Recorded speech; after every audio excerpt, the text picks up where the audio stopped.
안녕하세요 여러분. 건강하고 행복한 삶을 위해 함께하는 비욘드 에이징입니다. 오늘은 문득 이런 생각을 해봤습니다. 지금의 내 몸은 내가 먹은 음식의 이야기로 가득 차 있겠구나 라고요. 나이가 들어갈수록 더 나답게 당당하고 건강하게 살아가고 싶은 마음이 점점 더 커지시지 않나요? 그래서 오늘은 여러분이 몸과 대화를 나누며 더 건강하고 가볍게 살아가는 방법, 우리가 삶에서 가장 기본이 되는 음식과 몸을 가볍게 만드는 다이어트에 대해 이야기해 보려 합니다. 커피 한 잔 옆에 두고 가볍게 들어보세요. 우리 몸은 나이가 들면서 50대나 60대가 되면 젊었을 때와는 다른 이야기를 들려줍니다.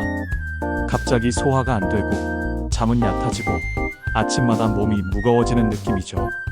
그 이유는 나이가 들면서 우리 몸의 기초 대사량, 즉 에너지 소모량이 자연스럽게 줄어들기 때문입니다. 다이어트란 단순히 살을 빼는 것이 아니에요. 내 몸이 좋아하는 음식을 찾고 필요한 영양을 채우고 조금씩 가볍고 활기차게 살아가는 일종의 대화입니다. 그러니 다이어트는 절대 굶거나 억지로 참는 일이 되어선 안 됩니다. 그건 몸을 향한 예의가 아니니까요. 여러분, 건강한 식단 다들 들어보셨죠?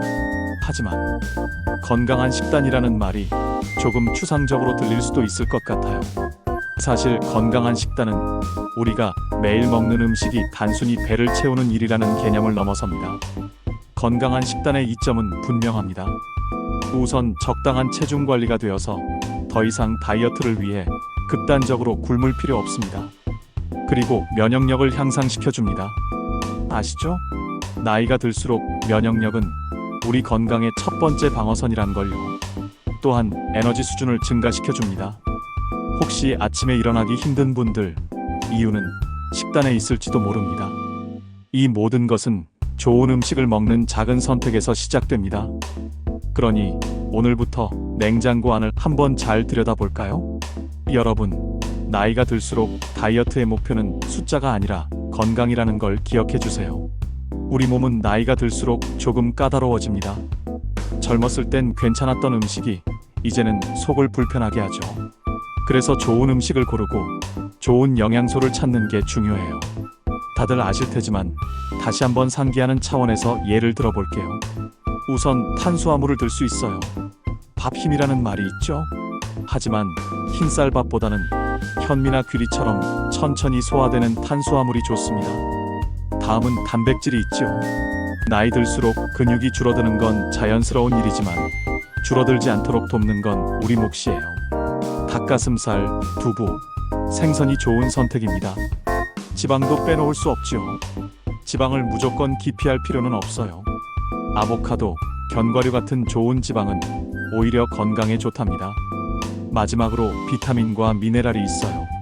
이것 없이는 몸이 제대로 작동하지 않아요. 다양한 색깔의 채소와 과일을 골라 드세요. 어쩌면 이렇게 하나하나 따져 먹는 게 귀찮게 느껴질지도 몰라요. 하지만 음식을 대하는 마음이 바뀌면 오히려 이 모든 게 즐거운 작은 여행처럼 느껴질 겁니다. 우선 다이어트를 시작할 때 가장 먼저 떠오르는 것이 식사입니다. 하지만 적게 먹어야 한다는 고정관념은 버리세요. 중요한 것은 얼마나 적게 먹느냐가 아니라 무엇을 먹느냐입니다. 이제 간단한 실천법을 소개할게요. 먼저 정량 식사를 하세요. 내 하루 필요 칼로리를 계산한 뒤 한 끼 식사를 정량으로 나눠 먹습니다. 예를 들어 밥 한 공기 대신 현미밥 반 공기에 채소를 더 많이 담아보세요. 그리고 흰 쌀밥, 튀김 같은 한 가지 식단이 아니라 탄수화물, 단백질, 지방이 균형 있게 포함된 식단을 준비하세요. 예를 들어 현미밥, 닭가슴살, 데친 브로콜리 조합은 간단하면서도 영양가가 높습니다. 그리고 식사를 천천히 즐기세요. 급하게 먹으면 포만감을 느끼지 못하고 과식하기 쉽습니다. 식사는 내 몸에 필요한 영양을 주는 시간이다라고 생각해 보세요. 음식을 준비하고 먹는 시간을 하나의 작은 의식처럼 여기는 것도 좋습니다. 운동 없이 다이어트를 성공하기는 어렵습니다. 하지만 꼭 고강도 운동만이 답은 아닙니다. 특히 50대와 60대라면 무리하지 않고 꾸준히 실천 가능한 운동을 찾는 것이 중요합니다. 그 실천법을 소개할게요. 먼저 유산소 운동은 필수지요. 매일 30분씩 걷기를 실천해 보세요. 공원이나 집 주변을 산책하며 몸을 움직이는 것만으로도 큰 변화를 느낄 수 있습니다. 조금 더 활동량을 늘리고 싶다면 가벼운 속도로 자전거를 타거나 집에서 음악을 틀어놓고 몸을 흔드는 것도 좋은 방법입니다. 근력 운동도 빠지면 안 되죠. 나이가 들수록 근육이 줄어들기 때문에 근력 운동도 필수입니다. 의자를 이용해 앉았다 일어나는 스쿼트, 벽을 짚고 팔굽혀펴기 같은 간단한 동작부터 시작하세요. 하루 20분 정도라도 꾸준히 하면 근력이 서서히 늘어나고 관절 건강도 좋아집니다. 운동은 하루 중 가장 하기 쉬운 시간에 하세요.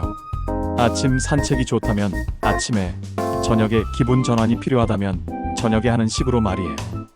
부담 없이 즐길 수 있는 운동이 가장 좋은 운동입니다. 우리는 가끔 배고픔보다 입이 심심해서 무언가를 찾게 됩니다. 이럴 때 간식을 잘 선택하면 다이어트도 유지하고 기분도 좋아질 수 있습니다. 하루 한 줌의 견과류는 간단하고 건강한 에너지원입니다. 당분이 첨가되지 않은 플레인 요거트에 견과류나 오트밀을 추가해보세요. 배고픔도 달래고 몸에 필요한 섬유질과 영양을 함께 섭취할 수 있습니다. 제철 과일을 적당히 먹는 것도 훌륭한 간식입니다. 단, 당도가 높은 과일은 양을 조절하세요. 과자나 초콜릿 대신 팝콘 기름 없이 만든 것, 고구마 슬라이스 같은 건강한 간식을 시도해보세요. 간식을 먹을 때는 작은 접시에 담아내는 것도 중요한 습관입니다. 적당히 먹을 수 있도록 시각적으로 양을 제한하는 효과가 있어요. 식사 조절, 운동 병행, 건강한 간식 습관 이 세 가지만 잘 실천해도 몸은 자연스럽게 변화하기 시작합니다. 다이어트는 극단적인 변화가 아니라 작은 실천과 꾸준함의 연속입니다. 오늘부터 하나씩 실천해보세요. 그 변화는 생각보다 더 즐거운 일일 겁니다. 다음은 몸과 마음이 가벼워지는 간단 레시피 2가지를 소개해드릴 테니 한번 만들어 즐겨보세요. 첫 번째 레시피는 고소한 귀리죽입니다. 재료는 귀리 50g, 물 200ml, 소금 약간, 아몬드 몇 알이고, 조리법은 귀리를 물에 넣고 약불에서 천천히 끓입니다. 소금을 약간 넣고 완성된 죽 위에 아몬드를 얹습니다. 귀리죽은 생각보다 간단하고 속이 참 편안해져요. 가끔은 이렇게 단순하고 부드러운 음식이 몸을 위로해줍니다.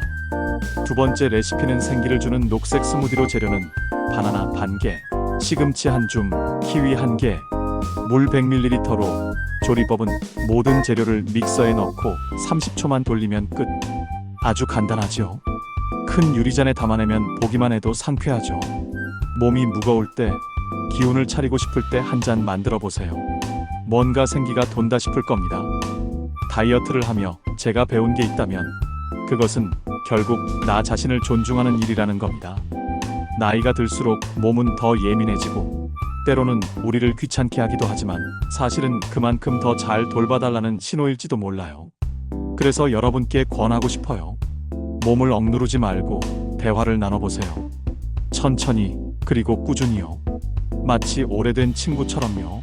오늘 이야기 어떠셨나요? 다이어트는 삶의 일부일 뿐 그 자체가 목적이 될 필요는 없습니다. 음식을 즐기고 몸과 대화를 나누는 매일이 되시길 바랍니다.